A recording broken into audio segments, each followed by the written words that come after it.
Bom dia, irmãs e irmãos, né? Mais um papo de domingo, né? E antes de começarmos o papo de domingo, vamos uma prece inicial. Agradeço a Deus, ao Mestre Jesus Nazaré, meus mentores, guias, guardiões, meu anjo guardião, por mais um papo de domingo, né? E o objetivo do papo de domingo é levar uma informação para uma irmã ou um irmão que estão necessitados dessa informação. Peço permissão a Deus para dar início ao papo de domingo, né? Dizendo a todos, do fundo do coração e dos dois lados da vida, graças a Deus. Então, o papo de domingo de hoje é sobre por que a eutanásia faz mal aos animais, os espíritos dos animais e dos humanos. O que acontece? Nós temos, vamos falar um pouquinho da estrutura do nosso espírito, né? Nós temos o Atman, né? Que seria o espírito, a centelha luminosa. Aí nós temos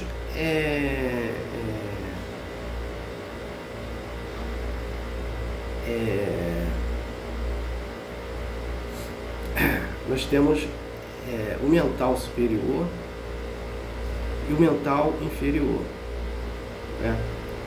E nós temos o mental superior, onde os espíritos, onde nós só pensamos em coisas boas, estamos em preces, né?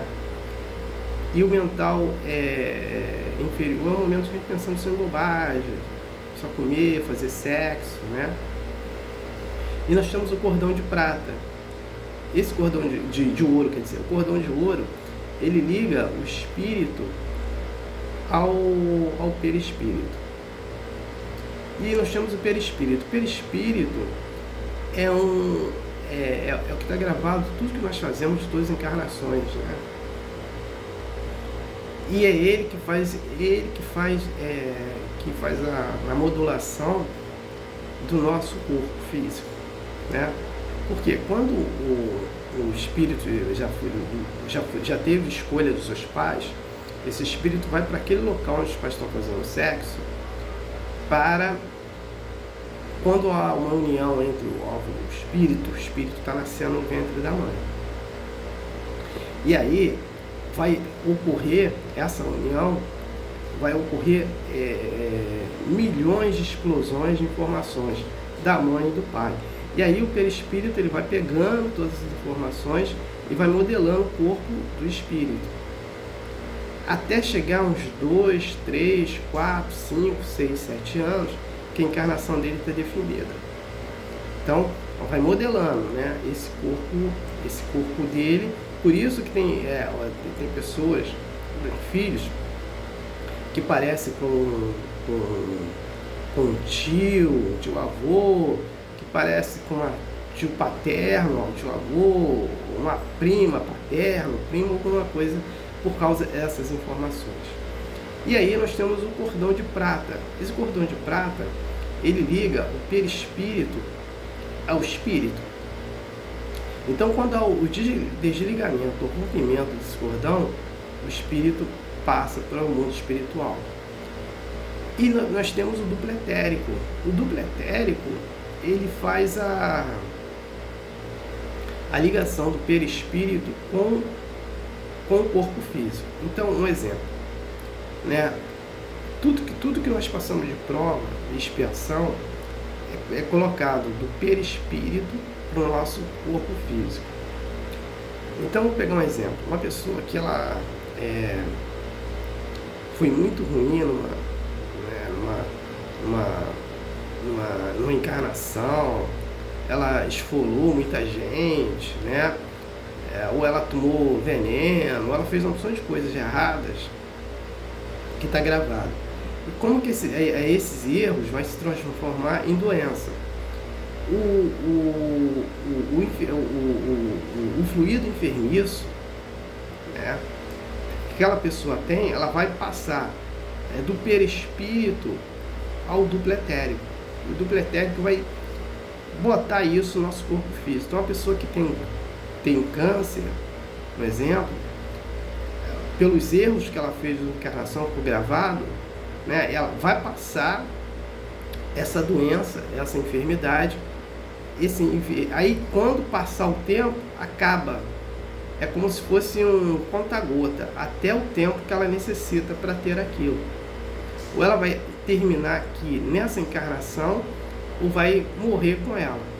Agora, como é que se livra de tudo isso? É praticando o bem, numa causa e efeito. Já que está tudo gravado, quanto mais o bem a gente fizer, ele volta para a gente, né, como méritos. E esse mérito vai curar a gente.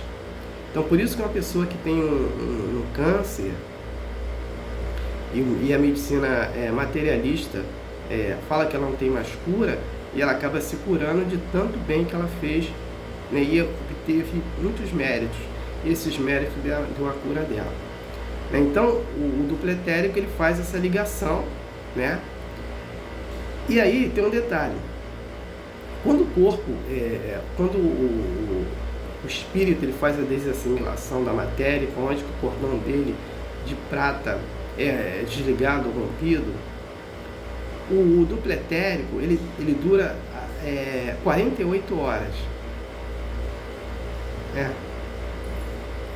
A mais depois do desligamento. Então tem casos aí que o duplo etérico, ele durou há 40 dias. Então é nesse contexto, né? Então vamos entender, a eutanásia é colocada pelos humanos, né, quando vê uma pessoa sofrendo, né, uma pessoa sofrendo e vive lá anos numa vida vegetativa numa cama. Aí a medicina materialista pede para dar a eutanásia, que ela vai tomar uma injeção e vai morrer. É onde vai ter Só que acontece, nós temos leis de Deus que estão no universo, né? Se uma família, vamos supor, faz eutanásia, vai prejudicar, esse líquido que ela tomou vai prejudicar o perispírito dela. Então esse perispírito vai passar por tratamento no mundo espiritual, e vamos supor que essa pessoa tem um estado vegetativo há 1 ano, mas ela teria mais anos para cumprir de vida, mas a vida dela foi retirada. Aí ela vai voltar, vamos supor, ela está 1 ano em um estado vegetativo, aí foi feito a eutanásia, mas ela tinha mais 5 anos de vida. Aí ela vai vir em outra encarnação para pagar esses 5 anos. Geralmente, quem são os pais desse espírito são aqueles que autorizaram a eutanásia. Então ela vai ver o sofrimento que faltava, né? Aí vai sentir todo esse sofrimento, né, desses 5 anos. Uma criança que fez a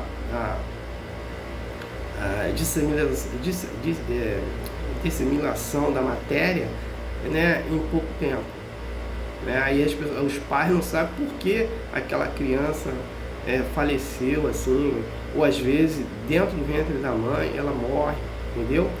Mas geralmente é por causa disso. Isso também vai ocorrer com um espírito animal. Só que o espírito animal, ele não tem o mental superior, ele só tem o mental inferior formado. Por isso que o animal, ele não vai ficar fazendo prece, porque ele não pensa nisso, né? Ele não tem o mental superior, né? Ele só pensa em quê? Em comer, fazer sexo, no ciclo dele de fazer sexo, tomar água e brincar, e defender seu espaço, e receber carinho e dar carinho. É isso que ele pensa, mais nada.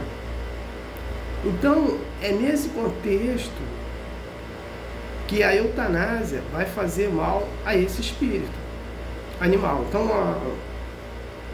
uma pessoa vê assim, meu animal está sofrendo, está com câncer lá, aí o veterinário fala, vamos fazer eutanásia. Vai prejudicar o espírito desse cachorro. Então esse cachorro, se tivesse mais 2, 3 semanas de vida, ele acabou o ciclo dele. Só que o cachorro, o animal, seja lá qual for, ele não tem, ele não está resgatando os seus erros. Ele está aprendendo, né, no convívio que ele tem com o ser humano. Então, e aí vem a aprendizagem, aí vem o contato com o ser humano, que ele vai pegar a doença, o ser humano pega, e vai... e a idade dele também. Então, todos esses motivos fazem com que o animal fique doente. E aí, se ele tem 2 semanas a mais de vida e foi feita a eutanásia nele, ele vai nascer, né, e só viver 2 semanas de vida, para resgatar aquilo que foi tirado dele, né? E aí vem aquela história de sofrimento, de dor, meu animal era muito querido, ele faleceu novo, né, de uma hora para outra, estou muito triste, então, por causa disso. Então, não se faça eutanásia nem em humano, nem em animais. Então, não tenho mais nada para falar sobre esse texto, esse ponto. Assim, nós vamos falar no próximo papo do domingo a diferença entre anjos, arcanjos, querubins, serafins, tá? E vamos falar também do espírito Ramatiz. O que acontece? Os anjos, eles chegaram no seu estágio angelical, né? Então, eles passaram por átomo, são espíritos, átomo, molécula, reino mineral, reino vegetal, reino animal, reino nominal, chegaram ao reino angelical. Só que existe uma hierarquia nesses graus superiores, e Deus escolhe quem vai ser anjo, quem vai ser arcanjo, quem vai ser querubins, quem vai ser serafins, né? Aí está a diferença de evolução. Os anjos, até quem chega o espírito anjo, ele tem um perispírito. Por isso que Jesus reencarnou, né? E aí eles podem fazer reencarnação. Os arcanjos, querubins, serafins, as encarnações deles são diferentes. Eles são energias brutas, né? E eles não têm mais perispírito, eles não precisam mais de perispírito. Essa reencarnação que nós temos aqui, que chega até anjo, eles não precisam. Agora, se eles quiserem voltar a reencarnar, eles podem também, mas não é vantagem nenhuma para ele. Vai demorar milhões de anos para construir um perispírito para voltar lá. Então eles são, é como se fosse uma energia que vem da rua para a gente, aquela energia bruta. Eles são isso, né? E por isso que o arcanjo que conseguiu ter mais comunicação com Jesus, Jesus foi um dos mensageiros de Deus que os arcanjos conseguiram se comunicar, porque eles são, a energia deles é bruta demais, eles não conseguem. Eles só conseguem, os arcanjos só conseguem fazer, a gente só consegue fazer essa comunicação com ele quando nós entramos em prece, meditação, né? Trabalhando a nossa misericórdia, né? Aí nós se elevamos um pouco e nós fazemos aí nesse momento a comunicação com eles. Então, nesse contexto, e vou falar também do Ramatiz. Ramatiz é um espírito muito evoluído, né? Que já esteve no planeta de regeneração, que é o planeta Marte. Ele também já foi um dos filhos de Moisés. Ele conheceu o espírito Allan Kardec, quando o espírito Allan Kardec do século XIX, né, que trouxe para a gente a doutrina, foi um espírito sacerdote dos druidas. Os druidas foram no período do Júlio César. E o Júlio César mandou matar o sacerdote Allan Kardec dos druidas, e no século XIX o Júlio César veio como Napoleão Bonaparte I, e o Allan Kardec veio com o espírito, que foi o professor, né, e que ele se denominou como Allan Kardec, né? Ele botou esse nome de Allan Kardec por causa que ele foi Allan Kardec, sacerdote dos druidas no período de Júlio César. E aí essa relação com o Ramatiz, né, com o Allan Kardec. Então, não tenho mais nada para falar sobre papo de domingo, passo para a prece de encerramento. Agradeço a Deus, o Mestre Jesus de Nazaré, meus mentores, guias, guardiões, meu anjo guardião, por mais um estudo do Evangelho do Mestre Jesus de Nazaré. E o objetivo foi atingido, né, de ter levado uma informação para uma irmã, um irmão que estão necessitados dessa informação. Peço a permissão a Deus para dar por encerrado por mais um estudo do Evangelho do Mestre Jesus de Nazaré, dizendo a todos o fundo do coração dos lados da vida, graças a Deus, gratidão, resiliência e resignação, perdão, gratidão, né? Aleluia, amém. E gratidão ao irmão ou irmão que me ouviram e me assistiram. Aleluia, amém.